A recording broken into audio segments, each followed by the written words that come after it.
I guess my thinking right now is like when I'm seeing a family come together, and I want to come back to you, Jordan, as well. Like I find like your forward thinking to be really quite remarkable. And what gave you the courage in the first place to include the family and to do it that way, knowing the risks and the challenges that come with that? Because I can imagine that's, as a self-aware parent, which it sounds like you are, it's like that's feels like a lot of pressure.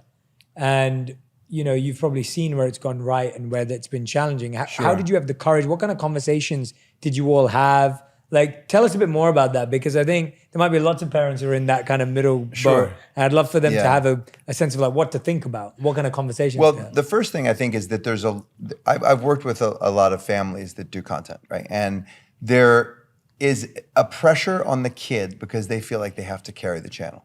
Our good fortune is the channel was already successful when I started working with them, especially with Salish.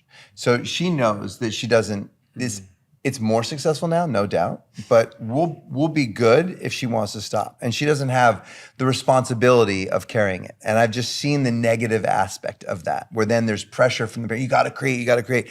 And it's not healthy for them or for the relationship. So the first thing is just for them to know, I love working with you, but I don't have to work with you if you don't want to do it.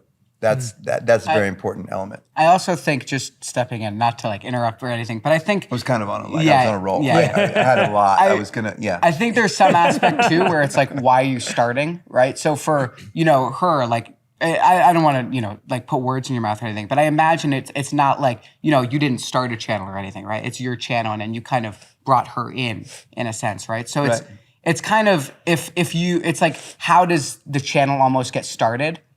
And for Salish, I think she didn't like come up and was like, oh, I really want to, make videos almost in a sense, or like you kind of were like, hey, I think this could work well. And then through that, she developed like a passion for it. Just to be really specific about what happened, we would do challenges with both of them. We did a lot of challenges, but there was one moment that actually changed my whole perspective on YouTube. And it was, we were moving from New York to LA, and I did a video about Salish saying goodbye to her gymnastics friends.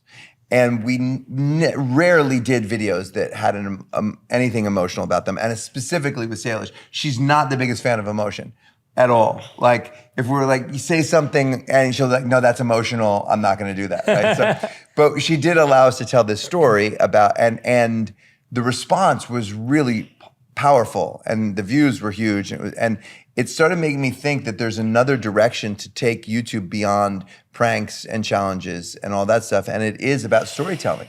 And it just happens to be that she's exactly at the age where much of our audience sits, and so that all those stories are resonating with them. And that's when I started going in the direction of maybe we should do more of that. And every time I would include her in the content, the views would spike, and I think because people were starting to like the relationship they were seeing. And before that, the channel was reliant on whatever collaborator I had. So if I was working with Charlie, I knew the views were gonna skyrocket because it's Charlie. And it was always that I was the fun late night talk show host, making them do crazy things and taking photos of them. They were all interchangeable. There was no through line. Now there's a relationship with my kids. There's a through line in the content, so people tend to get a lot more engaged week to week, which is, I think, what has led to the higher viewership. Yeah, it's a great answer. Yeah. There was not a whole lot of thought ahead of time, because I don't think any of us anticipated the degree of success it would have.